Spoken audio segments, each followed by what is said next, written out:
2 Corinthians 10:5 tells us to take every thought captive. Romans 12:2 says, don't copy the behavior and customs of this world, but let God transform you into a new person by changing the way you think. Take every thought captive.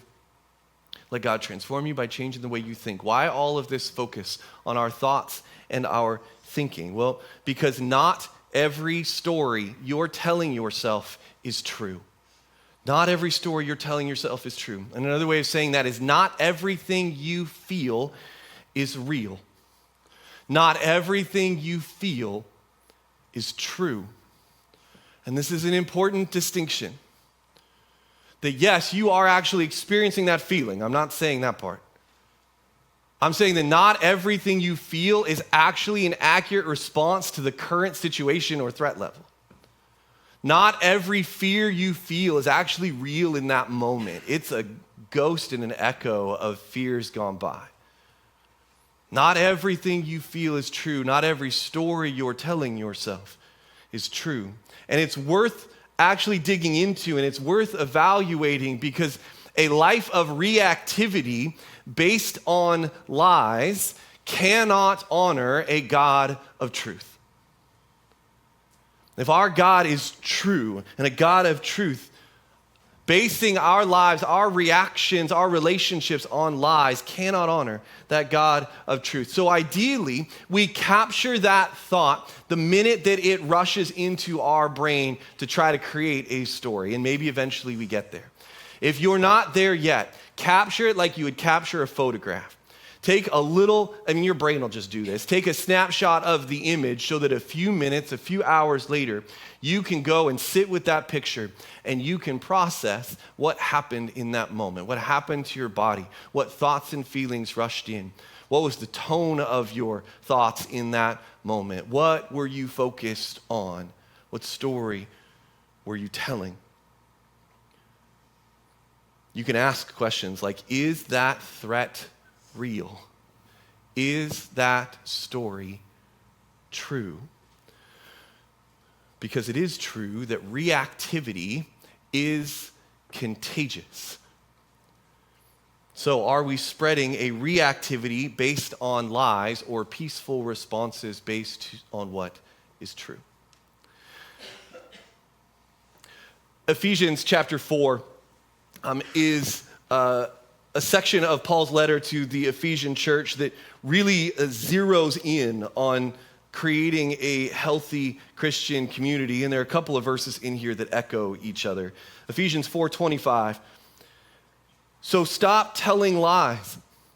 Let us tell our neighbors the truth, for we are all parts of the same body. And then verse 15. Instead, we will speak the truth in love, growing in every way more and more like Christ, who is the head of his body, the church. We want to be a people of truth, a people who share and speak what is true, not only to our families and our neighbors, but also to ourselves. It is important that we tell the truth to others and to ourselves. So, is the story you're telling yourself true? And how do you know? And if it's not, why are you telling it?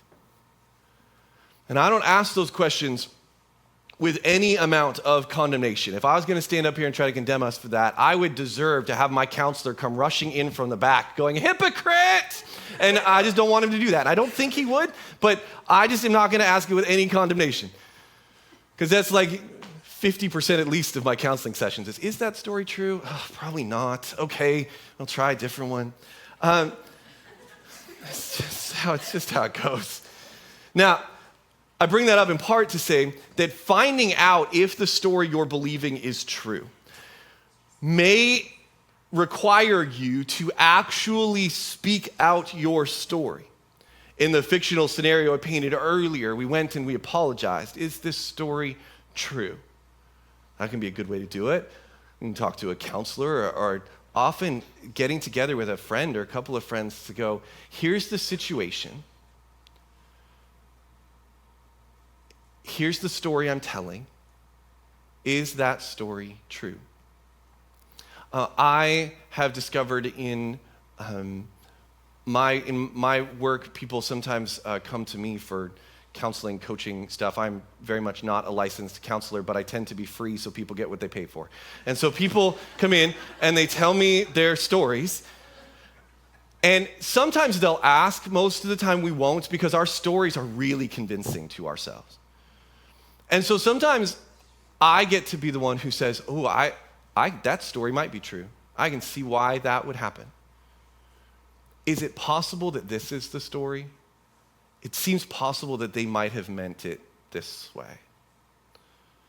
And even just creating that little disruption in the certainty of our stories invites us and allows us to get curious about, why is that the story I'm telling? What created that story in my mind? Is that story true?